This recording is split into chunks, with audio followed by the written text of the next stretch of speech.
రోమీలకు రాసిన పత్రిక 5వ అధ్యాయం 17వ వచనం. ప్రార్థన చేసుకుందాం. దేవ వాక్యం ద్వారా మీరు మాట్లాడమని యేసుక్రీస్తు నామమున అడుగుతున్నాను తండ్రి. ఆమేన్. హల్లెలూయా.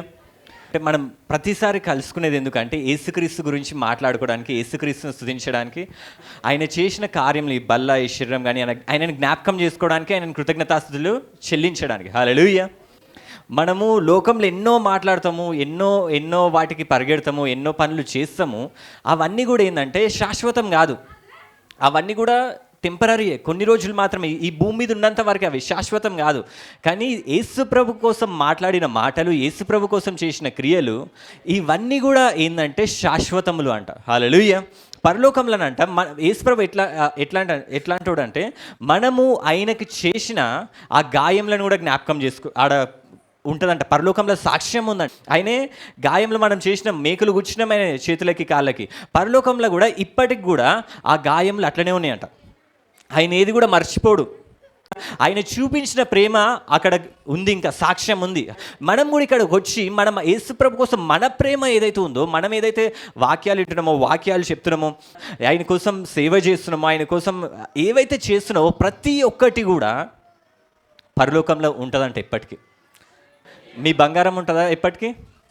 కానీ మీరు యేసుప్రభు కోసం చేసిన ప్రతి ఒక్కటి, ప్రతి మాట, ప్రతి ప్రార్థన, ప్రతి సాక్ష్యము, ప్రతి సేవ, ప్రతి ఒక్కటి కూడా పరలోకంలో ఇప్పటికీ ఉండిపోతుందంట. మీరు పరలోకానికి వెళ్ళాక అవన్నీ చూడొచ్చు. మనం ఎంతో కష్టపడతాము, అవన్నీ కొన్ని రోజులు మాత్రమే. మర్చిపోతారు, మనల్నే మర్చిపోతారు మనుషులు. కానీ యేసుప్రభు కోసం చేసిన ఏది కూడా పోదంట, ఎప్పటికీ ఉంటుందంట. ఈరోజు దీని గురించి చూసుకుందామంటే వాక్యము రోమీలకు రాసిన పత్రిక 5వ అధ్యాయము 17వ వచనంలో చూద్దాం. మరణము ఒకని అపరాధ మూలంన వచ్చినదై ఆ ఒకని ద్వారానే ఏలిన ఎడల కృపా బాహుళ్యమును నీతి దానమును పొందువారు జీవం గలవారై మరి నిశ్చయంగా యేసుక్రీస్తును ఒకని ద్వారా ఏలుదురు. హల్లెలూయా. నేను ఈరోజు వాక్యం మీ అందరికీ ఈ వాక్యం నీతి గురించి చెప్తా ఉన్నాను. ఎందుకు చెప్తున్నా అంటే మనమందరము ఏలాలి. ఏం చేయాలి? దేవుడు ఏం చేసిండంటే మనల్ని పాపం నుంచి విడుదలిచ్చిండు. కరెక్టే, సైతాన్ చర్యల నుంచి విడుదలిచ్చిండు. కానీ అది కృపా బాహుళ్యం అని ఉందా? కృప ఏం చేస్తుంది అంటే మన పాపంలన్నీ కడిగేస్తుంది, పాపంలన్నీ క్షమించేస్తుంది. కానీ అది ఒకటే సరిపోదు. మనకి శత్రువుని జయించాలంటే మనకేం కావాలి? బలం ఉండాలి. మనం కూడా టెక్నిక్స్ తెలుసుకోవాలి, మనం కూడా జయించగలగాలి, మనం కూడా యుద్ధం చేయగలగాలి. ఒకరి యుద్ధం నుంచి మనల్ని జయించిరంటే ప్రతిసారి వాళ్ళే జయించాలని కాదు, మనం కూడా యుద్ధ విద్యలు నేర్చుకోవాలి. అర్థమవుతుందా? వీళ్ళందరూ ఏం చేయాలి? యుద్ధ విద్యలు నేర్చుకోవాలా లేదా? ఆ యుద్ధ విద్య ఏంటంటే నీతి. ఏందా యుద్ధ విద్య? మనమందరం ఏం తెలుసుకోవాలంటే కృపా బాహుళ్యం ఉంది. రెండు ఉన్నాయి. ఏమున్నాయి? కృపా బాహుళ్యం ఉంది, నీతి దానం. మన కృపా బాహుళ్యం గురించి అందరం విన్నాం.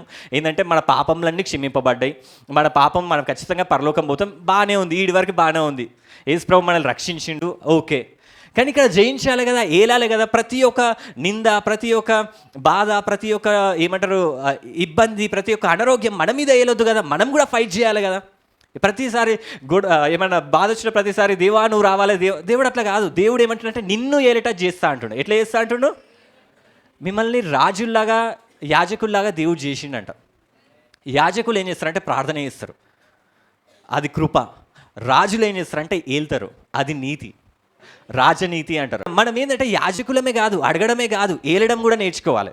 ఏం చేయాలి? ఏలడం కూడా. ఈరోజు మనము నీతి గురించి చూసుకుందాం. ఎందుకంటే నీతి అనేది ఎంత ఇంపార్టెంట్ అంటే ఇది ఉంటే, ఇది తెలుస్తేనంట నీతి, కృపాబాహుల్యం, నీతిధనం, ఈ రెండు ఉంటే చాలు. జీవము గలవారే, మనకు ఒక జీవం వస్తుందంటే ఇది తెలుసుకున్నప్పుడు మరి నిశ్చయంగా, ఇది అబద్ధం కాదు. నిశ్చయం అంటే ఏంటంటే ఖచ్చితంగా అని. మరి నిశ్చయంగా యేసుక్రీస్తుని అను ఒకని ద్వారా ఏలుదురు. హల్లెలూయా, హల్లెలూయా. మీరందరూ ఈరోజు నుంచి యేసుక్రీస్తుని ఒకని ద్వారా ఏలునుగాక. హల్లెలూయా. ఎందుకంటే కృప గురించి మనం విన్నాం. కృప మన పాపంలో తీసేసింది ఫర్ ఎవర్, కంప్లీట్గా. మనం పుట్టినప్పటి నుంచి చనిపోయేంత వరకు అన్ని పాపంలకు క్షమాపణ ఉంది. ఇది మనం విన్నాం. కృపా బాహుళ్యం అంటారు, ఇదే అబండెన్స్ ఆఫ్ హిస్ గ్రేస్. ఇంకోటి ఉంది ఏంటంటే నీతి అనేది ఉంది, నీతి దానం ఉందంట. దానివల్ల మరి నిశ్చయం. ఎందుకంటే యేసుప్రభు దేవునికి నీతి అంటే మస్తు ఇష్టం. చాలా ఇష్టం నీతి అంటే. అందుకోసమే ప్రార్థన, పరలోక ప్రార్థన కూడా చేసేటప్పుడు మీరు అన్నీ అడగకండి. అవి ఇవి ఇవి నాకు అన్నం కావాలి, నాకు అది కావాలా, ఇది కావాలి, అవన్నీ ఎక్కువ అడగకండి. ఫస్ట్ అడిగేది ఏంటంటే మీరు మొదట మత్తయి సువార్తలు రాసి ఉంటుంది. ఏమని రాసి ఉంటుంది అంటే మొదట ఏం ఎతకాలంట? మనం అవి ఎతకము. మొదట ఏం ఎత్తుకుమంటుండు దేవుడు? ఆరోగ్యం ఎత్తుకుమంటుండా? సంతోషం ఎత్తుకుమంటుండా? అప్పులు పోవాలని ఎత్తుకుమంటుండా? ఏం ఎత్తుకుమంటుండు? మొదట ఆయన రాజ్యమును ఎతికినప్పుడు ఏమో అవుతుంది, అవన్నీ దూరం అవుతాయి అని ఉందా? అప్పుడు అవన్నీ మీకు అనుగ్రహింపబడను. ఎప్పుడైతే ఇవి ఉంటుందో, నీతి ఉంటుందో, ఫస్ట్ దేవుడు అదే అంటుండు. మొదట చేయాల్సిన పని ఏం చేయాలి? మొదట ఏం చేయాలి? ఫస్ట్ ఏం చేయాలి? లేవగానే బ్రష్ చేయాలి. చేయకుండా తిని బయటికి వెళ్తే ఏమవుతుంది? మాట్లాడిన వాళ్ళందరికీ ఏమొస్తుంది? తింటే ఏమవుతుంది? కడుపున వస్తుంది. మొదట చేయాల్సిన పని మొదట చేయాలి. కాబట్టి దేవుడు ఏమంటుండంటే మనం వచ్చి సంఘంలో వచ్చి దేవా అది కావాలి, ఇది కావాలి, దేవుడు అంటాడు ఫస్ట్ నీతిని వెతుకు. ఏం వెతకాలి? ఫస్ట్ మనమందరం ఏం వెతకాలి? నీతిని. దేవునికి నీతి అంటే మస్తు ఇష్టం. ఎవరన్నా నీతిమంతులు ఉంటే దేవుడు అంటే ఎట్లా చూస్తాడంట తెలుసా? వాళ్ళనే చూస్తూ ఉంటాడంట. యోబులో రాసి ఉంటుంది, ఆయన నీతిమంతులనంట అట్లనే చూస్తూ ఉంటాడంట. మనము చిన్నపిల్లలు ఇంట్లో అనుకో, నివేదిత జాయ్ నివి ఉంటుంది, మా ఇంటికి వస్తూ ఉంటుంది. నివిని అక్కడ పనుకోబెట్టినాక అందరం అటు ఇటు వెళ్తూ ఉంటే అట్లనే చూస్తూ ఉంటాం. ఎత్తుకున్నప్పుడు అట్లనే చూస్తాం. చిన్నపిల్లలు ఎంత మంచిగా ఉంటారు, వాళ్ళని ఊకే చూడాలనిపిస్తూ ఉంటుందా? క్యూట్గా ఉంటారు కదా. మనం ప్రేమించిన వాళ్ళని కూడా మనం అట్లనే చూస్తూ ఉంటాం. స్టార్టింగ్లో పెళ్ళి కొత్తలో కూడా భార్యాభర్తలు కూడా వాళ్ళని చూసుకుంటూ ఉంటారు. ఎందుకంటే ప్రేమ అంటారు దాన్నే, మొదటి ప్రేమ అంటారు. యేసుప్రభుకి ఎవరిష్టం? దేవునికి ఎవరిష్టం అంటే తెలుసా? దేవుడు ఎవరిని చూస్తూ ఉంటాడంట తెలుసా? ఇట్లా యోబులో రాసి ఉంటుంది, నీతిమంతులను ఆయన చూడకపోడు. హల్లెలూయా. ఇంగ్లీష్లో మంచిగా ఉంటుంది, he does not withdraw his eyes from the righteous. నీతిమంతులను అట్లనే చూస్తూ ఉంటాడంట ఆయన. ఇక్కడ మనం అందరం ఉన్నాం కదా, మనల్ని అట్లనే చూస్తూ ఉంటాడు. అరే ఎంత మంచిగా ఉన్నాడు, ఎంత అద్భుతంగా ఉన్నాడు అంటే ఆయన నీతిమంతులను అంటే అట్లా చూస్తూ ఉంటాడంట.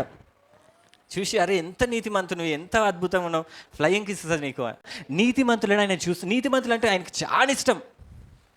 బైబిల్లో కీర్తనలో కూడా ఉంటుంది, ఏమని రాసి ఉంటుంది అంటే దుష్టులు ఎంతోమంది, దుష్టుల సొమ్ము ఎంతో ఉండొచ్చు. దుష్టులు ఇప్పుడు దుష్టులు అంటే భక్తిహీనులు వీళ్ళు ఉంటారా, వాళ్ళ సొమ్ము ఎంత, ఎన్ని బిల్డింగ్లు కట్టుకొని, ఎన్ని బంగారంలు కొని, అన్ని కొని ఒక దగ్గర ఉన్నా కానీ నీతిమంతులకి కొంచెం ఉందనుకో, ఆ కొంచెము శ్రేష్టం అంట. హల్లెలూయా.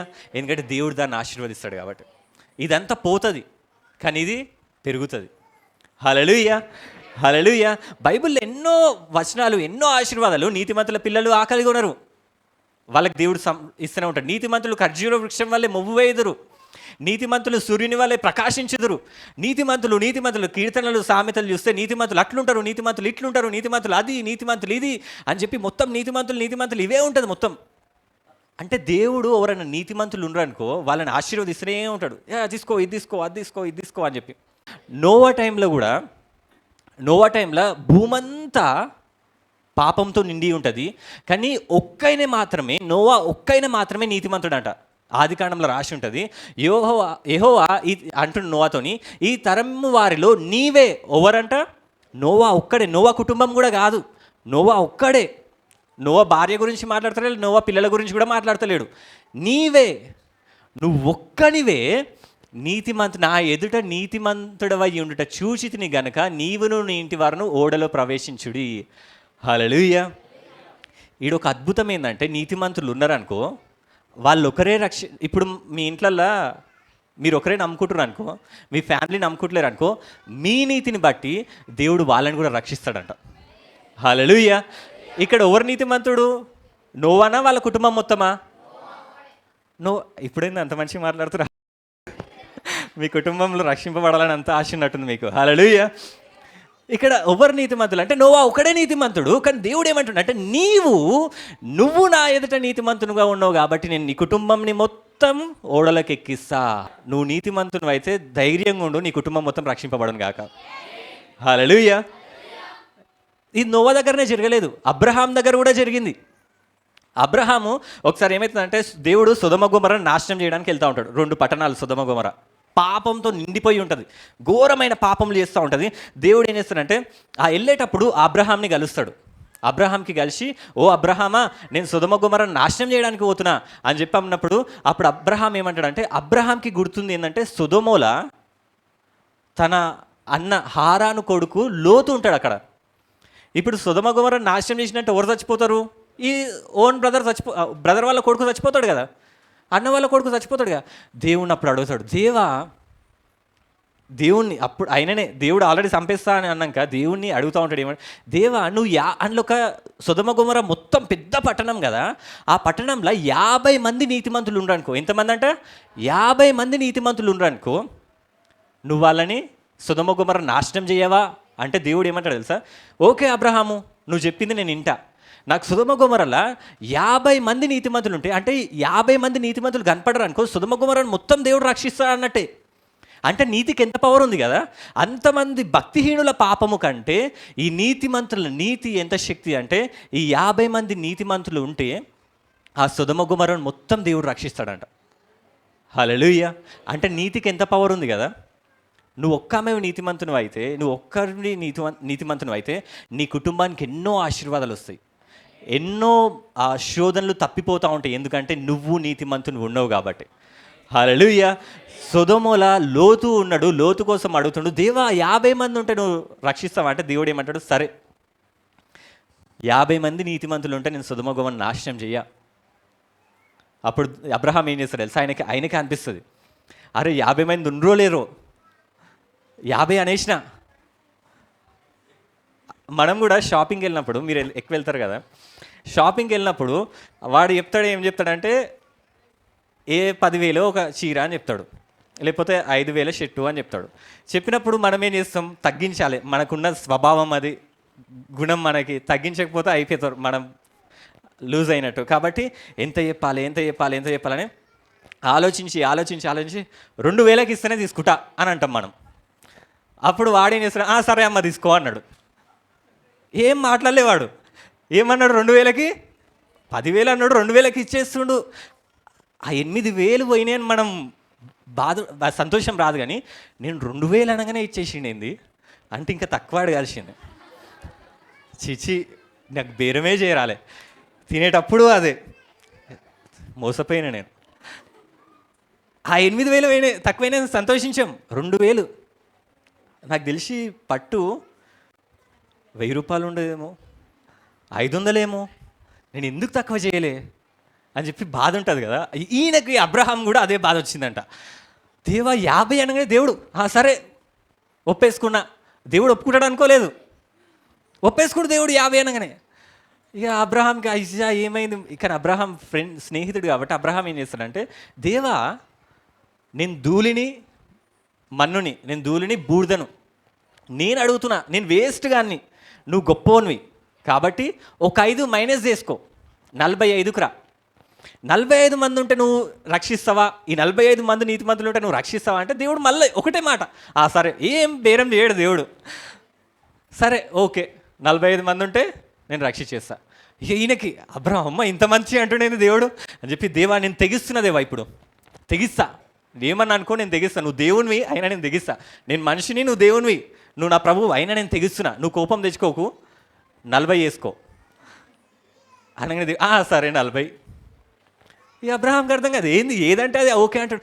సరే దేవా ఓకే, 40కి వచ్చినావు, 45కి వచ్చినావు, ఇంకా నీకు ఏంది చెప్పు, నువ్వు అంత గొప్ప దేవుడు అని, ఇంకో 10 తక్కువ చేసుకోరాదు అనగానే సరే 30 అనక మళ్ళీ ఈయనకి అర్థం కాదు, అరే ఏంది దేవా ఇట్లా ప్రతిసారి. సరే మళ్ళీ తెగిస్తున్నా దేవా, ఆల్రెడీ ఇప్పుడు దాకా తెగిస్తాను, ఇప్పుడు తెగించేసిన. ఆయన అదే అంటాడు అబ్రహాం, నేను తెగించేసిన, ఇప్పుడు ఇంకో 10 తక్కువ 20 ఫైనల్గా, ఇది వద్దు, ఒకటే మాట 20 ఫైనల్ అనగా దేవుడు సరే 20 ఫైనల్. ఈయనకి అరే ఏంది దేవుడు ఎంత చేస్తాను తక్కువ చేస్తుండని చెప్పి ఆలోచించి దేవా ఇవన్నీ కాదు, ఇవన్నీ మాటలు వద్దు, మనం ఈ మాటలు వద్దు, ఒకటే మాట, 10 మంది నీతిమంతులు సొదొమ గొమొర్రాలు ఉంటే నువ్వు ఈ సొదొమ గొమొర్రాను రక్షిస్తావా అంటే దేవుడు అంటే నిజంగా అంటాడు, 10 మంది నాకు కనపడితే ఈ సొదొమ గొమొర్రాను మొత్తం రక్షిస్తా అంటాడు. అంటే నీతికి ఎంత పవర్ ఉంది. ఈ 10 మందికి ఉన్న నీతి ఈ పట్టణాలు 2 పట్టణాలకున్న భక్తిహీనత మొత్తానికి రక్షిస్తుంది. హల్లెలూయా. నీతి అంత పవర్ఫుల్. కానీ అబ్రహాం చేసిన తప్పేం తెలుసా? అబ్రహాము ఒకటి దగ్గరికి వెళ్ళాడు. నీతిమంతుడు ఒకడే ఉంటాడు, లోతు ఒకడే ఉంటాడు. దేవా ఒక్కడుంటే నువ్వు రక్షిస్తావా అంటే రక్షిస్తుండేమో, కానీ అబ్రహాం అడగాడు 10 దగ్గర. ఎందుకంటే దేవుడు మంచోడని తెలుసు, కానీ మరీ అంత మంచోడని అబ్రహాం కూడా నమ్మలేదు. కానీ దేవుడు ఒకరి ద్వారా కూడా రక్షించగలుగుతాడు. అదే రోమీలకు రాసిన పత్రిక 5వ అధ్యాయం 18వ వచనంలో ఉంటుంది. ఏమని రాసినది అంటే, ఒక అపరాధం ఆదం వల్ల పాపమంత వచ్చినట్టే ఒకైన నీతి వలన అంట. హల్లెలూయా. ఒక మనుష్యుని అవిధేయత వలన అనేకులు పాపులుగా ఎలా చేయబడారు, అలాగే ఒకని విధేయత, ఇది నీతి అన్నట్టు, అనేకులు నీతిమంతులుగా చేయబడిరి. హల్లెలూయా, హల్లెలూయా. ఆ 10 మంది ఉంటే దేవుడు అన్నాడు ఈ సొదొమ గొమొర్రా నాశనం అన్నాడు కదా. అట్లనే మన భూమి మీద ఉన్న అందరినీ దేవుడు ఎట్లా క్షమించింది తెలుసా? ఒకని విధేయత వల్ల. హల్లెలూయా. ఒకైన నీతిమంతుడు. లోకంలో ఎవ్వరు నీతిమంతుడు లేరు. ఆయననే భూమి మీదకి వచ్చిండు. ఆయననే యేసుక్రీస్తు ప్రభు. హల్లెలూయా. ఆయన విధేయత వల్ల మనమందరం శిక్ష నుంచి తప్పించుకున్నామంట. హల్లెలూయా, హల్లెలూయా. అర్థమవుతుందా నీతి ఎంత పవర్ఫుల్లో? మనము ఈ నీతిని ఎప్పుడు ఏమంటారు నమ్ముతూ ఉండాలి, అడుగుతూ ఉండాలి. దేవా నాకు నీతి ఇచ్చినావు, నేను నీతిమంతురాలు. ఎందుకంటే అబ్రహాం ఏం చేసిండు, అడిగిండు, దేవా ఒక్కడు 10 మంది ఉంటే నువ్వు క్షమిస్తావు అంటే క్షమిస్తా అన్నాడు. కాబట్టి నువ్వు కూడా ప్రార్థన చేసేటప్పుడు ఎట్లా ప్రార్థన చేయాలంటే, దేవా నేను నీతిమంతుని కాబట్టి నేను అడుగుతున్నా, నువ్వు ఇది చెయ్యి అన్నప్పుడు దేవుడు ఖచ్చితంగా చేస్తాడు. హల్లెలూయా, హల్లెలూయా. మనమందరం ఓవరం మనమందరం. కానీ పాత నిబంధనలు ఏమైందంటే, దేవునికి నీతి అంటే మస్తు ఇష్టం. ఇప్పుడు వరకు మీకు అర్థమైంది, ఇప్పుడు వరకు సెట్ చేసిన నీతిమంతులు కొందరు కనపడ్డా కానీ మస్తు క్షమాపణ ఉంటుంది. దేవునికి నీతి అంటే చాలా ఇష్టము. కానీ భూమి మీద ఆదాము నుంచి చూసుకుంటూ వస్తూ ఉంటే ఎవ్వరు కూడా నీతి క్రియలు నీతి అంటే ఏంది? ఫస్ట్ ఆఫ్ ఆల్ నీతి అంటే ఏంది అంటే, నీతి అంటే సరి అయిన పని చేయడం, కరెక్ట్ పని చేయడం, రైట్ పని అంటే కంప్లీట్ వర్క్ చేయడం. నీతి అంటే సరి అయిన పని. ఇప్పుడు నేను జాబ్ చేసేటప్పుడు క్యాట్సిస్లో ఒక దగ్గర వర్క్ చేసేటప్పుడు మాకు ఒక పని ఇస్తారు. ఆ పని మేము చేసినాక ప్రొడక్షన్ అంటారు. ఆ పని మేము చేసినాక అదేమవుతుందంటే క్యూసీ అనే ఇంకొకరి దగ్గరికి వెళ్తుంది. అంటే వాళ్ళు ఇంకా మాకంటే పెద్దోళ్ళని వాళ్ళు ఏం చేస్తారు, ఇంట్లో ఏమైనా తప్పులు ఉన్నాయా అని చూసి, ఓకే నేను ఫస్ట్ ఏం చేస్తా, అన్ని మంచిగానే ఉన్నాయి, ఏ తప్పు లేదని చెప్పి నా ఫైల్ని మూవ్ చేసినాక వాళ్ళు ఏం చేస్తారంటే, క్యూసీ వాళ్ళు ఏం చేస్తారంటే అన్నీ చెక్ చేసి, ఓకే ఈ ఫైల్ మంచిగానే ఉంది, కరెక్టే ఉంది అని చెప్పి వాళ్ళు మూవ్ చేస్తారు. తర్వాత వాళ్ళ దగ్గర నుంచి నా ఫైల్ పీక్యూజీ అని ఇంకోటి ఉంటుంది. అక్కడికి వెళ్ళాక వాళ్ళు ఏం చేస్తారు, వాళ్ళు కూడా మొత్తం చెక్ చేసి, ఓకే ఇది మంచిగానే ఉంది, కరెక్టే ఉంది అని చెప్పి వాళ్ళు క్లయింట్కి ఇస్తారు. క్లయింట్ ఏం చేస్తాడు, అన్నీ చెక్ చేసి వాడు ఫైనల్గా ఓకే అంటే అది ఓకే అన్నట్టు. నేను అనుకున్నది ఓకే కాదు. నేను ఓకే అనుకున్నాక కూడా నా పైకి వెళ్ళాక క్యూసీ వన్ దగ్గరికి వెళ్ళాక అన్ని తప్పులు వస్తూ ఉంటాయి, అన్ని మిస్టేక్స్ అన్నీ వాడు చూపెడతా ఉంటాడు. అంటే మనుషులందరూ కూడా వాళ్ళకి వాళ్ళు నీతిమంతులు అనుకుంటా ఉండరు. యోబు కూడా ఒకసారి అట్లనే అనుకుంటాడు. యోబు కూడా ఒకసారి ఏమనుకుంటాడంటే, నేను నీతిమంతుణ్ణి, నాకెందుకు ఈ శ్రమలు అంటే. ప్రతి ఒక్కరు వాళ్ళకు వాళ్ళు నీతిమంతులు అనుకుంటారు. కానీ అసలైన ఎవరు క్లయింట్, ఈడు చెప్పాలి ఎవరు ఇది కరెక్టే ఉంది ఫైలు అని. నేను చెప్పింది ఫైనల్ కాదు, ఈ క్యూసీ ఓడు చెప్పింది ఫైనల్ కాదు, ఈ పీక్యూజీ ఓడు చెప్పింది ఫైనల్ కాదు. కానీ క్లయింట్ ఒకడు ఉండు, ఇది ఇచ్చిన ఫైల్ ఇచ్చినోడు, వాడు చెప్పిందే ఫైనల్ అవుతుంది. అట్లనే మనం నీతిమంతులమని ఎవరు చెప్పాలి తెలుసా? ఆ దేవుడే చెప్పాలి. కానీ బైబుల్లో ప్రతి ఒక్కరు పాత నిబంధనలో ఆ ఈ ఆశీర్వాదాల కోసం, వీటన్నిటి కోసము ఎంతో నీతి కార్యములు చేస్తూ ఉన్నారు. కొంచెం నీతిమంతులు అయినరు.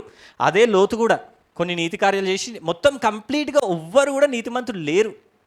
ఎందుకంటే వాళ్ళందరూ కూడా క్రియలు చేస్తూ ఉన్నారు, దాన ధర్మాలు చేస్తూ ఉన్నారు, మంచిగా ఉంటా ఉన్నారు, ఇవన్నీ చేస్తూ ఉన్నారు. ధర్మశాస్త్రం బైబిల్లో కూడా ఇట్లా ప్రతి ఒక్కరు సొంత నీతి, నేను నీతిమంతుని అనుకుంటారు. కాబట్టి దేవుడు ఏం చేసిండు తెలుసా? ధర్మశాస్త్రం ఇచ్చిండు. ఇప్పుడు నా జుట్టు ఆగముంది అనుకోండి, మీరందరూ చెప్తా ఉంటారు, ఏమని చెప్తారు, బంటి బ్రదర్ మీ జుట్టు ఆగముంది అంటే నేనేమనుకో, నా జుట్టు మస్తు ఉంది, మస్తు హై ఉంది, చూడండి ఎంత స్టైల్గా ఉంది అని అంటూ ఉంటా. మీరు చెప్తా ఉన్నారు, ఏమంటారు చూసిన వాళ్ళు, అవి మంచి లేదు బ్రదర్ మంచిగా దూకోండి అని అంటారు. నేను నమ్మకపోతే మీరు ఏం చేస్తారు చెప్పండి, ఏం చేస్తారా? ఇట్లనే సైలెంట్గా ఉంటారా? అద్దం చూపెడతారా? ఏం చూపెడతారు? అద్దం చూపెడతారు. అట్లనే పాత నిబంధనలో ప్రతి ఒక్కరు నేను నీతిమంతుని, యోబు కూడా ధర్మశాస్త్రంకి ముందు నేను నీతిమంతుని అంటే దేవుడు ఏం చేసిందంటే ధర్మశాస్త్రం ఇచ్చిండు. అద్దం ముంగట పెట్టుకున్నాక నేను బాలేనంటే అది నా తప్ప, అద్దం తప్ప? ఈ అద్దం బాలేదు, నేను మంచిగా కనపడతలేను, నేను మస్తుంటా కానీ ఈ అద్దం మంచి లేదు అంటారు ఎవరన్నా? అనరు. ధర్మశాస్త్రం కూడా అందరికీ చెప్పింది ఏంటంటే ఒక్కడు కూడా నీతిమంతుడు లేడు. ధర్మశాస్త్రం ఎవరి దగ్గరకు వస్తుందో ధర్మశాస్త్రం నిరూపిస్తుంది ఏంటంటే నువ్వు నీతిమంతునివి కాదు. రోమీలకు రాసిన పత్రిక 3వ అధ్యాయంలో అదే రాసి ఉంటుంది. ఏమని రాసి ఉంటుంది అంటే, ఏలే అనగా ధర్మశాస్త్ర సంబంధమైన క్రియల మూలంగా ఏ మనుష్యుడును ఆయన దృష్టికి నీతిమంతుడని తీర్చబడడు. ధర్మశాస్త్రం వల్ల పాపం అనగా ఎట్టిదో తెలియబడుచున్నది. ధర్మశాస్త్రం వల్ల నా మిస్టేక్స్ నాకు తెలుస్తున్నాయి తప్ప ఎవ్వరు కూడా నీతిమంతులని తీర్చబడరు. మనం అందరం ఏం చేస్తామంటే మనం నీతి కార్యాలు చేయాలి, నీతిమంతులం కావాలంటే నీతి కార్యాలు చేయాలి చేయాలి చేయాలి చేయాలి. మన ఉద్దేశం, మన ఆలోచన మొత్తం మన కార్యాల మీదే ఉంటుంది. ఇప్పుడు డానియల్ ఉన్నాడు. డానియల్ సడన్గా ఒక బిల్డింగ్ కట్టేసిండు అనుకో, అంటే మాలద్వార్ కడుతుండ అనుకో. డానియల్ సడన్గా ఒక పెద్ద బిల్డింగ్ కట్టేసిండు, సీఎంఓ పిఎంఓ అయిపోయిండు, లేకపోతే ఎన్నో మంచిగా అయిపోయిండు వాడు. మీరందరూ చూసి వాడిని ఏమంటారు? దేవుళ్ళు ఉన్నాడు, మంచిగా అయిపోయాడు. మనం అందరం మనుషులం ఎట్లుంటుందో తెలుసా? ఎన్ని ప్రార్థనలు చేసిండో, ఎంత సేవ చేసిండో, దేవుళ్ళు ఎంత చూడండి. డానియల్ అందరు చెప్తా ఉంటారు, చూడండి డానియల్ లాగా భక్తిలో ఉండాలి, డానియల్ లాగా సేవలో ఉండాలి, డానియల్ లాగా ప్రార్థనలో ఉండాలి, డానియల్ లాగా. ఎందుకు? డానియల్ అవన్నీ చేసిండు కాబట్టే ఏమైంది? ఇప్పుడు గొప్పోడైండు. మనము యేసుప్రభులోకి వచ్చినా కూడా మనందరం క్రియలే చూస్తూ ఉంటాం.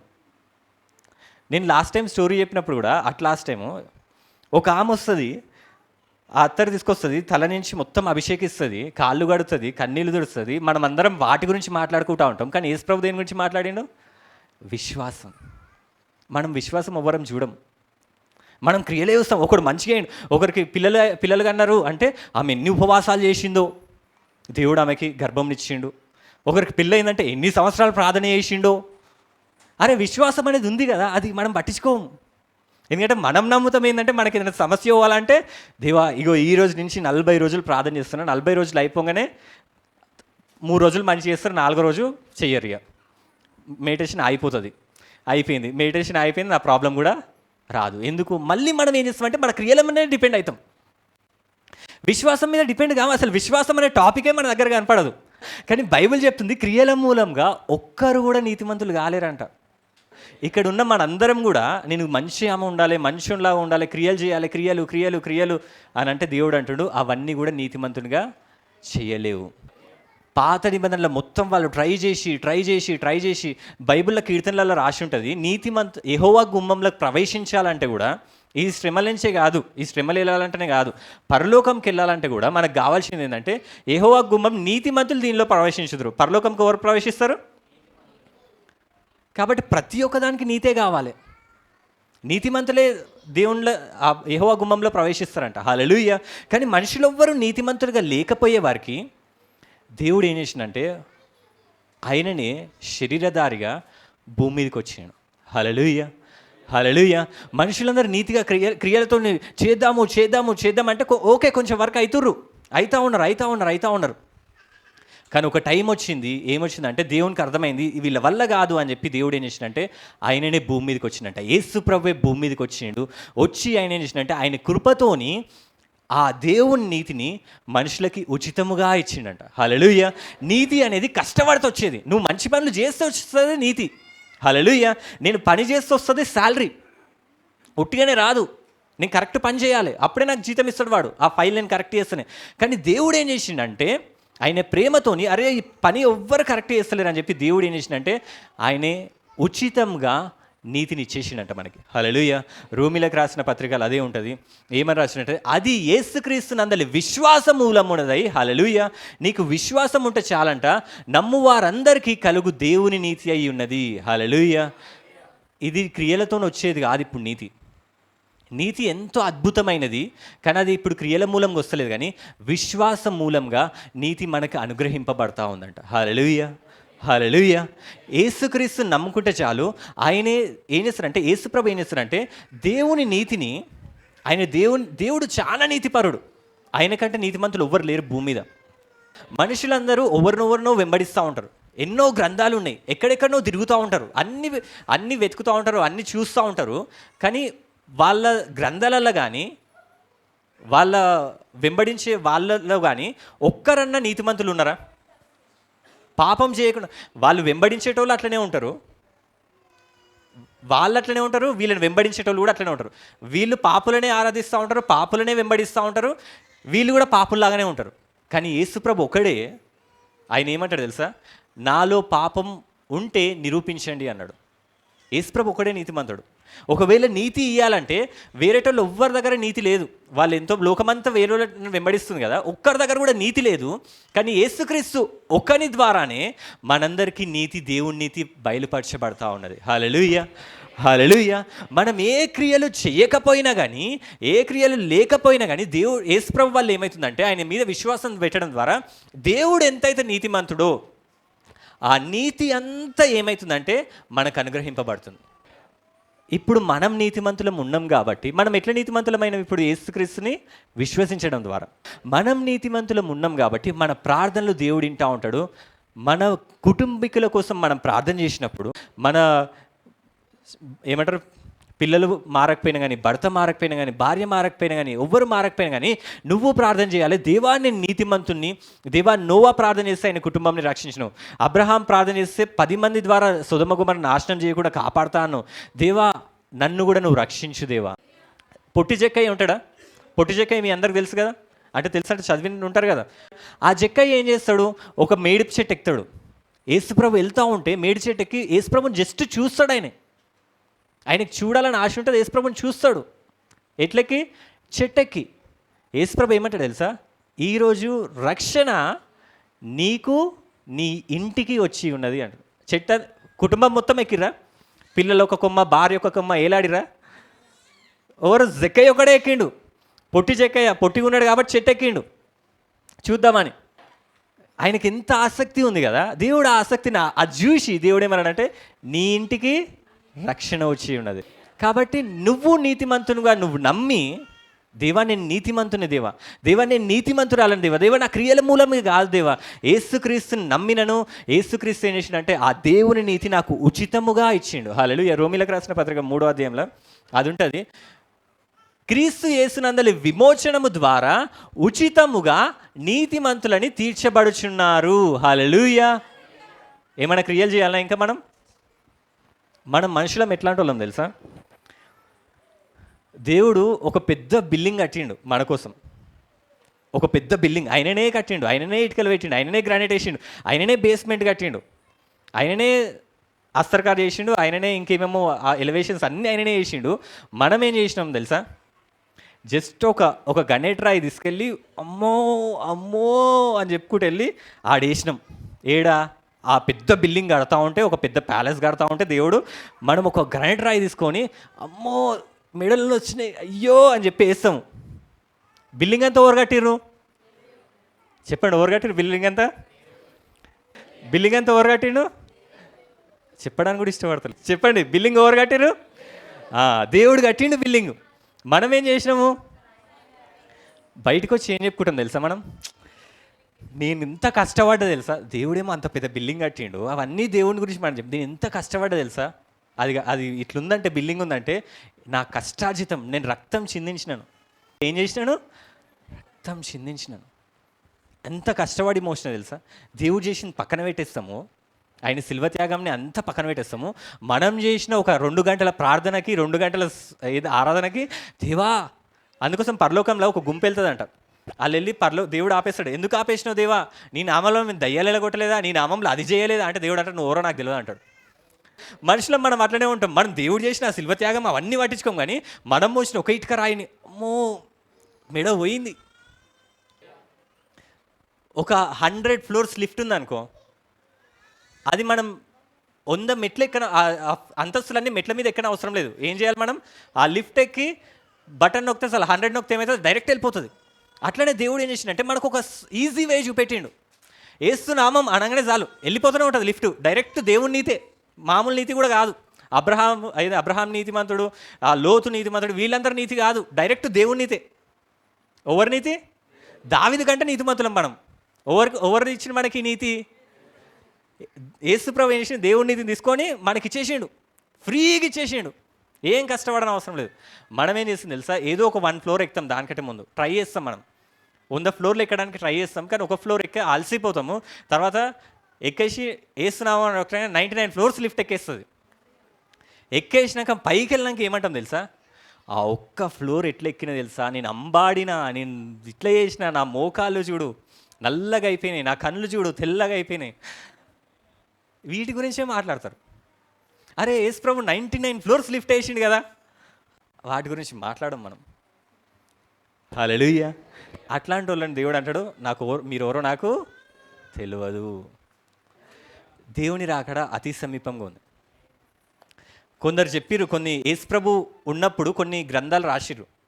అంటే యేసుప్రభు మనకి పరిసయ్యులు సద్దుకేయుల్లాగా ఒక సెక్ట్ ఉండేది, అంటే ఒక గుంపు ఉండేది. ఆ గుంపు కూడా యేసుప్రభు గురించి రాసిర్రు. యేసుప్రభు ఎప్పుడు పుడతాడో రాసిర్రు, యేసుప్రభు ఎప్పుడు చనిపోతాడో కూడా రాసిర్రు. ఒక గుంపు. కరెక్ట్ అట్లనే యేసుప్రభు అప్పుడే పుట్టిండు, యేసుప్రభు అప్పుడే చనిపోయింది వాళ్ళు రాసిన ప్రకారమే. వాళ్ళు ఒక మాట కూడా ఏం రాసిరు తెలుసా, ఆయన చనిపోయి తిరిగి లేచినాక మళ్ళీ వస్తాడు, ఆయన ఎప్పుడు వస్తాడని రాసిరు తెలుసా, వాళ్ళు 2025 అని రాసిరు. వాళ్ళు అప్పుడే యేసుప్రభు పుట్టకముందే యేసుప్రభు ఎప్పుడు పుడతాడో రాసిండు, అప్పుడు కరెక్టే జరిగింది. యేసుప్రభు ఎప్పుడు వస్తాడో కూడా 2025 అని రాసిరంట. అంటే మనకి ఇంకెన్ని రోజులు ఉన్నాయి, మన నూకలు ఏమైపోయినాయి, ఏమంటారు కదా దాన్ని, ఈ భూమి మీద నూకలు అయిపోయినాయి అంటారు. మనం వెళ్ళిపోవాల్సిందే. మేఘాలపైన యేసయ్య వస్తున్నాడు, మేఘాలపైన యేసయ్య వస్తున్నాడు, యేసయ్య వస్తున్నాడు, యేసయ్య వస్తున్నాడు, యేసయ్య వస్తున్నాడు, యేసయ్య వస్తున్నాడు, యేసయ్య వస్తున్నాడు, యేసయ్య వస్తున్నాడు, యేసయ్య వస్తున్నాడు, యేసయ్య వస్తున్నాడు. హల్లెలూయా, హల్లెలూయా. నాకైతే నిజంగా మస్తు హ్యాపీ ఉంది తెలుసా. ఏది పెళ్లి టైంలో పెళ్లి కూతుర్ని చూడడానికి, లేకపోతే పెళ్లి కూతురు పెళ్లి కొడుకుని చూడడానికి ఎంత ఈగర్గా ఉంటారు. చూడాలి చూడాలి చూడాలి, పెళ్ళి అవుతుంది ఒక ఉంటుంది కదా. దేవునికి అట్లనే ఉంది, యేసుప్రభుకి అట్లనే ఉంది మనల్ని కలుసుకోవాలని. ఆయన ఏం లేట్ చేస్తలేడు, ఆయనే తొందర పడుతూ ఉన్నాడు కలుసుకుందామని. పెళ్లి కూతురు కూడా ఏం చేయాలి, ఈ టైంలో అందరూ ఏం చేస్తారు తెలుసా, ఆలోచిస్తూ ఉంటారు, నేను ఇల్లులు కట్టుకోవాలి. మనం కూడా అనుకుంటా ఉన్నాం అక్కడ సంఘం కట్టుకోవాలి, అది మనకు ఉంటాయి. బైబిల్ అదే రాసింది. అందరూ అట్లనే ఆలోచిస్తారంట, నేను పెళ్లి చేసుకోవాలి, నేను ఇల్లు కట్టాలి, నేను జాబ్ చేయాలి, నేను ఇది చేయాలి అది చేయాలి. మొత్తం మన బ్రెయిన్ తీసి చూస్తే ఒక ఇల్లు, ఒక పెళ్ళి, ఒక పిల్లలు, ఒక బిజినెస్ అన్నీ ఇవే ఉంటాయి. దాని మీద మన తలంపంతా దృష్టి అంతా అది మనం చూసుకుంటాం. ఈ బిజినెస్ పెడుతున్నా, ఈ బిజినెస్ మంచిగా రన్ కావాలి, కొన్ని సంవత్సరాలు అదే ఉంటుంది మన బ్రెయిన్లో అంతా. నా భర్త నాతో మంచిగా ఉండాలి, నా భార్య నాతో మంచిగా ఉండాలి, నా పిల్లలు నాతో మంచిగా ఉండాలి, నా పిల్లలు ఇంజనీర్లు కావాలి, నా పిల్లలు డాక్టర్లు కావాలి, వాళ్ళ పిల్లలు ఇక అంతా ఆలోచిస్తూనే ఉంటాం. మన బ్రెయిన్స్ అన్నీ ఇక్కడనే స్టక్ అయిపోయి ఉన్నాయి భూమి మీద, పైకి చూస్తలేం, అన్ని కిందికే ఇట్లనే. హల్లెలూయా. పైనుంచి దేవుడు వస్తూ ఉండు. బైబిల్ అదే రాసింది. దేవుడు వచ్చేటప్పుడు అంట మనుషులందరూ ఇక్కడనే వస్తూ ఉంటారంట, నేను ఇల్లు కట్టుకోవాలి, నేను సంఘం కట్టుకోవాలి, నేను ఇట్లా చేయాలి, నేను అట్లా కావాలి, నేను పెద్ద పాస్టర్ కావాలి, నేను ఇది చేయాలి అది చేయాలి అన్నీ అనుకుంటూ ఉంటారు. దేవుడు వచ్చి సర్ప్రైజ్ అంటాడు, అరే ఓ దేవా వచ్చేసిన. కాబట్టి 2025 నేను చెప్తాను, వాళ్ళు చెప్పారు. వస్తే మంచిదే, వచ్చే సూచనలు అన్నీ అయిపోయినాయి. ఏది థర్డ్ టెంపుల్ కట్టేస్తారు, ఎన్నెన్నో జరిగినాయి, సూచనలు అన్నీ అయిపోయినాయి. మనం ఎన్ని సంపాదించినా కానీ అన్ని వదిలేసి ఉరకాల్సిందే. దేవా ₹1 అంటే కూడా ఇయ్యడు దేవుడు. కాబట్టి మనము అంటే నేను ఆలోచించొద్దు అంటలేను. పెళ్లి గురించి ఆలోచించు, పిల్లల గురించి ఆలోచించు, బిజినెస్ గురించి ఆలోచించు, జాబ్ గురించి ఆలోచించు, ఇటు ఆలోచించు, అన్నీ ఆలోచించు. ఇదే దాంట్లో పైది కూడా ఆలోచించు. ఏం చేయాలి, ఆ యేసు ప్రభుని కూడా ఆలోచిస్తూ ఉండు. హల్లెలూయా. ఆయన వస్తూ ఉన్నాడు నీకోసం. మీ ఇంట్లో ఎవరైతే నమ్మనోళ్ళు ఉండరా, వాళ్ళ కోసం అబ్రహాం చేసిన ప్రార్థన చేయి. దేవా, నేను నీతిమంతుణ్ణి, నువ్వు నాకు ఉచితంగా నీతి చేసినావు. విశ్వాసం మూలంగా ఎట్లిచ్చిన దేవుడు, ఉచితముగా నీతిని ఇచ్చేసినావు నాకు. నీ నీతిని మామూలు నీతి కాదు, దేవుని నీతి నాకు ఇచ్చేసినావు, గొప్ప నీతి, నీ నీతి నాకు ఇచ్చేసినావు. కాబట్టి నా నీతి ద్వారా నా భర్త మారును గాక, నా భార్య మారును గాక, నా పిల్లలు మారును గాక. ఇట్లా నువ్వు ప్రార్థన చేసినప్పుడు ఆ నీతివంతుల ప్రార్థన దేవుడు ఎంతో విలువనిస్తాడంట. కాబట్టి మనము ఆయన రాకడ కోసం, ఆయన రాకడ కూడా తొందరగా ఉంది కాబట్టి విశ్వాసంలో మనము స్థిరంగా ఉండాలి. క్రియల మీద ఆధారపడకండి. దేవా నేను తప్పు చేసిన, దేవా నేను పాపం చేసిన, దేవా నేను ఇప్పుడు మనం నీతిమంతులం ఎట్లయినామంటే విశ్వాసం మూలంగా అయినా, క్రియల మూలంగా కాలేదు. మనం భారతదేశంలో ఉన్నప్పుడు మనకు అమెరికా ఉంది, భారతదేశం ఉందనుకో. అమెరికాలో మనకేమైనా కావాలంటే ఏం చేయాలి? డాలర్ ఇవ్వాలి. అది కరెన్సీ. అక్కడ డాలర్ ఇచ్చినామనుకో, డాలర్స్ అంటారు వాటిని. ఆ డాలర్స్ ఇస్తే మనకి ఏమన్నా ఇస్తారు. పాత నిబంధనలో కూడా దేవుడు ఏం చేస్తున్నాడంటే, ధర్మశాస్త్రంలో వాళ్ళు క్రియలు చేస్తే వాళ్ళకి నీతి ఇచ్చే దేవుడు. ఓకే, నువ్వు క్రియలు చేసినావా, నువ్వు నీతిమంతుని. నువ్వు మంచి పనులు చేసినావా, నువ్వు నీతిమంతుని. కానీ ఇండియా, మన దగ్గర డాలర్లు పనిచేస్తాయా? రూపీ. ఈ రూపీస్ ఏం చేస్తామంటే, మనం దేవుడు ఏమంటారు, ఇది కృపలు ఏంటంటే విశ్వాసమే. నీకు అమెరికాకి వెళ్తే ధర్మశాస్త్రం ఉంటేనే క్రియలు. నువ్వు భారతదేశం నుండి నువ్వు క్రియలు చేస్తావా? భారతదేశం నుండి డాలర్ ఇస్తావా? చెల్లదు. నువ్వు కృపలో ఉన్నప్పుడు విశ్వాసం దేవుని అడుగుతుండు. హల్లెలూయా. మనమందరం ఈ భారతదేశంలో ఉన్నాం. ఎక్కడున్నాం? మనం అందరము ఇండియాలో ఉన్నాం. మనకందరికీ ఏం కావాలి? విశ్వాసం కావాలి. హల్లెలూయా. ఈ విశ్వాసం ద్వారా మనం నీతిమంతులుగా తీర్చబడ్డాం కాబట్టి ఈ విశ్వాసంని ఆధారం చేసుకొని, ఆ యేసుక్రీస్తుని ఆధారం చేసుకొని, ఆ యేసు ప్రభు కోసం ఎదురు చూస్తూ ఉండాలి. ఆయనే మన కోసం త్వరగా వస్తున్నాడు. హల్లెలూయా, హల్లెలూయా. ఇట్లాంటి దేవుడు ఎక్కడ లేడు. ఎందుకంటే మనుషులందరూ ఎవరినో ఎత్తుకుతారు, కానీ వాళ్ళు పాపులే, వీళ్ళు పాపులే. నీతిమంతుడు ఒక్కడు ఉంటే వాని వెనకాల వెళ్ళండి. ఎందుకంటే ఆయన నీతి ఇస్తేనే మీరు నీతిమంతులు అవుతారు. మన క్రియల మూలం ఎవ్వరం కూడా నీతిమంతులము కాము. అట్లున్నది యేసుక్రీస్తు ఒకడే. ఆ నామం ద్వారా, ఆ రక్తం ద్వారానే మనమందరం నీతిమంతులమైనం. హల్లెలూయా. ఇట్లాంటి దేవుడు ఎక్కడ కూడా లేడు. ఆయన దగ్గరకు వస్తేనే పరలోకంలో ఆయనతోనే ఉంటారు. ఎందుకంటే ఆయననే నీతిగల దేవుడు. హల్లెలూయా. కాబట్టి ఇప్పుడు చెప్పండి, మనందరికీ నీతి ఎట్లా వచ్చింది? విశ్వాసం మూలంగా, క్రియల మూలంగానా? మనమందరం ఆయన కృప ద్వారా నీతిమంతులమైన. నీతిని ఆయన ఉచితంగా ఇచ్చేసింది. ఎంతో కష్టపడితే వచ్చే నీతిని ఉచితంగా ఇచ్చింది. నోవా నీతిమంతుడు అయితే ఆయన కుటుంబం మొత్తం రక్షింపబడదు. ఆయన కొంచెం నీతి ఆయన క్రియల ద్వారా వచ్చింది. అది కానీ మనకు దేవుని నీతి ఇచ్చేసిందంట ఉచితంగా. హల్లెలూయా, హల్లెలూయా. ఎందుకంటే బైబిల్లో రాసి ఉంటుంది. ఎందుకు ఆయన మన నీతిమంతులు అంటే ఆయనకు అంత ఇష్టం అంటే, ఒక దగ్గర రాసి ఉంటుంది. ఏమని రాసి ఉంటుంది అంటే, నీతిమంతులు అంటే ఆయనకు ఎందుకు ప్రేమ అంటే, ఆయననే నీతిమంతుడు. యెహోవా నీతిమంతుడు, ఆయన నీతిని ప్రేమించేవాడు. యథార్థవంతులు ఆయన ముఖదర్శనం చేస్తారు. హల్లెలూయా. ఆయన నీతిమంతుడు కాబట్టి ఆయన నీతిని ప్రేమిస్తాడు. మనం వెళ్ళేటోళ్ళు, మనం వెంబడించేటోళ్ళు నీతిమంతులు అయితే వాళ్ళు నీతిని ఇస్తారు మనకి. వాళ్ళు అదే ప్రేమిస్తారు. మనం వెంబడించేటోళ్ళు పాపులైతే, మనం పాపులని, అట్లుండేటోళ్ళని, వేరేటోళ్ళని ఇష్టం వచ్చినట్టు వెంబడిస్తారు లోకమంతా. వాళ్ళు కూడా అట్లనే తయారవుతారు. మనం నీతిమంతుని వెంబడిస్తున్నాం కాబట్టి మనం నీతిమంతులం అవుతా ఉన్నాం. హల్లెలూయా, హల్లెలూయా. విశ్వాసం మూలంగా మనం అందరం నీతిమంతులమైనాం. హల్లెలూయా.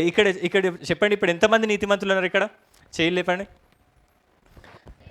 ఎట్లా నీతిమంతులు అయ్యారు మీరంతా? క్రియలు ఉన్నాయా మీవి? గంటలు ప్రార్థన ఉందా? రక్తాలు చిందించిర్రా? ఎట్లా? విశ్వాసం, ఆయన కృప ద్వారా. హల్లెలూయా. ఒక పాట ఉంటుంది. ఈ పాటతో ఏం చేసుకుందాం మనము? నీతిగల దైవం నీవే, కరుణ చూపు దాతవు నీవే. నీతిగల దైవం నీతిగల దేవుని కరుణ చూపు దాతవు నీవే. నీతిగల దైవం నీవే, కరుణ చూపు దాతవు నీవే. అవునయ్యా.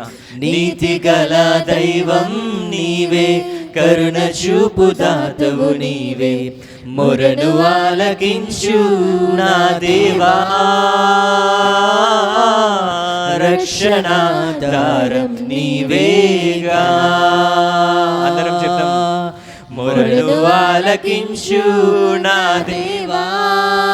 ఆయన మీ ప్రతి మొరను ఆలకిస్తుండు. ఆయన ప్రతి శ్రమను తీసివేస్తాడు.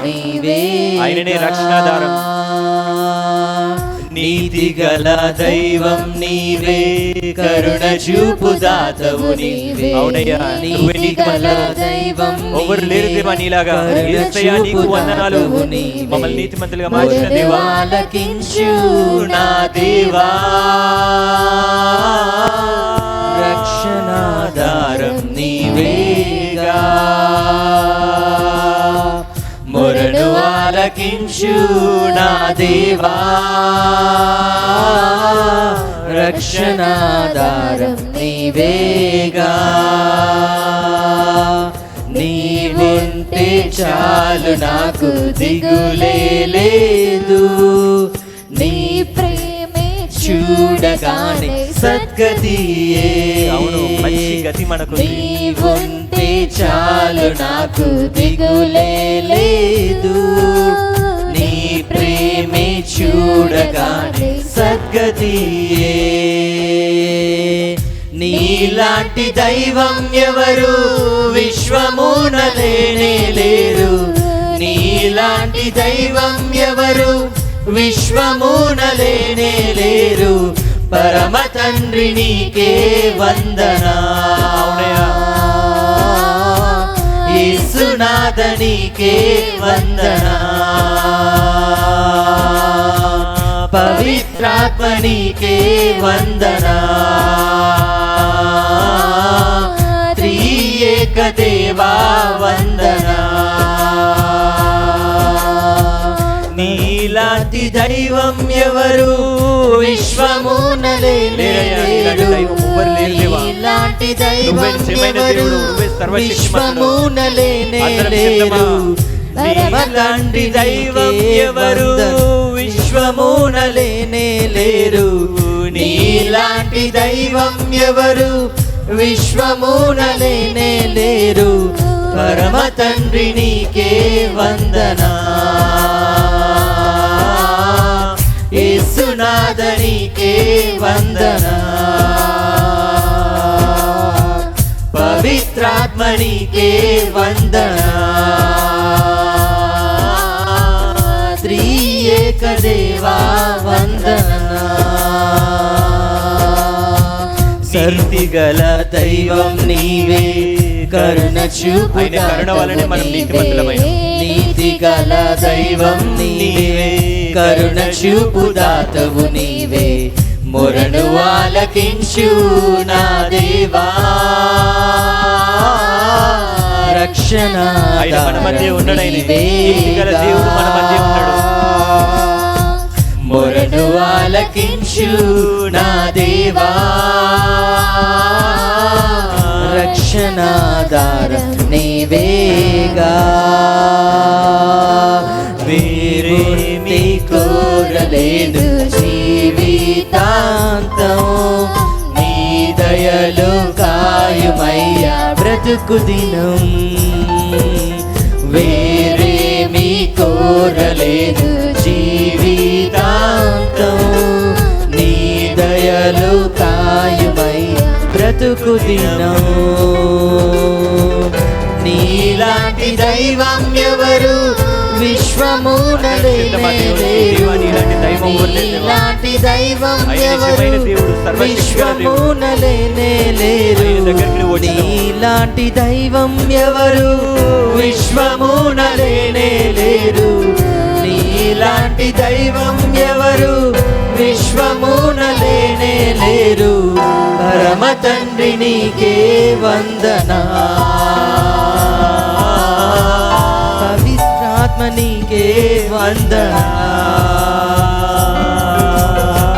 త్రియేక దేవా వందనా.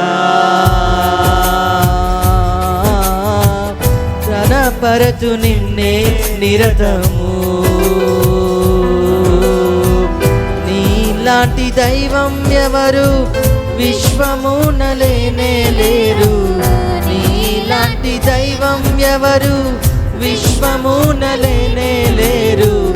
నీలాంటి దైవం ఎవరు విశ్వమున లేనే లేరు. నీలాంటి దైవం ఎవరు విశ్వమున లేనే లేరు. పరమ తండ్రి నీకే వందనా. యేసునాథ నీకే వందనా. పవిత్రాత్మ నీకే వందనా. త్రియేక దేవా వందనా. హల్లెలూయా. ఆయన నీతి మనకిచ్చింది కాబట్టి మనం నీతిమంతులమైన. ఆయననే నిజమైన దేవుడు. ఆయన లాంటి దేవుడు ఎక్కడ లేడు. మన అదృష్టమో మన భాగ్యమో ఏందో తెలియదు, కానీ అక్కడెక్కడికో మనం ఎండ్ కాలేదు, అక్కడెక్కడనో ఉండలేదు, కరెక్ట్ మార్గంలోకి వచ్చినాం. హల్లెలూయా. నాకైతే చాలా సంతోషం అనిపిస్తుంది. అసలు నేను యేసుప్రభుని ఎట్లా నమ్ముకున్నాను, నాకు యేసుప్రభు ఎట్లా దొరికిందని, ఈ నిజమైన సత్యం నాకు ఎట్లా తెలిసిందని. మనకి గొప్ప భాగ్యం ఉంది. లోకమంతా నశించిపోతుంది, లోకమంతా నరకానికి పాత్రలు అవుతూ ఉన్నారు. కానీ నువ్వు నేను యేసుక్రీస్తు ఇచ్చిన నీతి ద్వారా మనం నీతిమంతులమైన. హల్లెలూయా. మనం పరలోకంలో ఉండబోతున్నాం ఒకరోజు. ఆయన మన కోసం రాబోతుండు. హల్లెలూయా. సంతోషంగా ఉన్నారా లేదా? ఇప్పుడు ఎంతమంది నీతిమంతులు ఇక్కడ ఉన్నారు? ఎట్లా నీతిమంతులు అయ్యారు మీరు? మీ క్రియలు ఆగమైనాయి అనుకో, మీరు తప్పు చేసిరు అనుకో, మీ నీతి ఏం ఖరాబ్ కాదు. ఎందుకంటే అది క్రియల మూలంగా రాలేదు. క్రియల మూలంగా వస్తే క్రియల మూలంగా పోతుంది. మీకు ఎట్లా వచ్చింది? అది ఎప్పుడు పోతుంది? ఇది విశ్వాసం పోయినప్పుడు. అంటే నువ్వు యేసుప్రభుని వదిలేసి వేరే వాళ్ళ దగ్గరికి వెళ్ళామనుకో, అప్పుడు పోతుంది. హల్లెలూయా. నీకు విశ్వాసం, యేసుప్రభుని మీద విశ్వాసం ఉంచినన్ని రోజులు నువ్వు నీతిమంతుడే. యేసుప్రభువే నీ దేవుడు అని అనుకున్న రోజులు నువ్వు నీతిమంతుడు. ఎందుకంటే ఆ నీతి వస్తూనే ఉంటుంది. హల్లెలూయా. హల్లెలూయా. నీ క్రియలు ఆగమైనయా? ఓకే, ఈ విశ్వాసం వల్ల వచ్చిన నీతి నిన్ను సరిచేస్తుంది, నీ క్రియల్ని సరిచేస్తుంది. నీ క్రియలు నిన్ను మనిషి చేయవు, కానీ ఈ విశ్వాసం వల్ల వచ్చిన దేవుని నీతి నిన్ను మనిషి చేస్తూ ఉంటుంది. హల్లెలూయా. ఇప్పుడు అందుకోసం బైబిల్లో రాసి ఉంటుంది, ఆయన ఎట్టివాడై ఉన్నాడు, లోకంలో మీరు అట్టివారై ఉన్నారని. ఎందుకంటే యేసుక్రీస్తు ఆయన నీతి, ఆ దేవుని నీతి మనందరికీ కలగజేసింది కాబట్టి. హల్లెలూయా. మనం ఇంకేం కష్టపడని అవసరం లేదు. ఈ నీతి ద్వారా మనం మేలుకుంటే వెళ్ళిపోవాల్సిందే ఈ జీవితంలో. మీకున్న ఈ వారంలో ఏ శ్రమలున్నా, ఏ బాధ ఉన్నా, ఏ ఇబ్బంది ఉన్నా కానీ ఈ నీతితోని మీరు స్టార్టింగ్ ఒక వచనం చూపెట్టినా ఏంటంటే, నీతిమంతులు కృపా బాహుల్యం నీతి దానం ద్వారా ఏల్తారు అని చెప్పి. కాబట్టి మీరందరూ ఈ వారమంతా ఏలునుగాక, ప్రతి ఒక్క శోధనని ఏలునుగాక, పాపంని ఏలునుగాక, ప్రతి ఒక్క ఇబ్బందిని ఏలునుగాక. హల్లెలూయా. ఆయన రాకడ వస్తుంది. ఆయన కోసం మనం ఎదురు చూద్దాం. ఇచ్చిన వాక్యం దేవుడు దీవించునుగాక.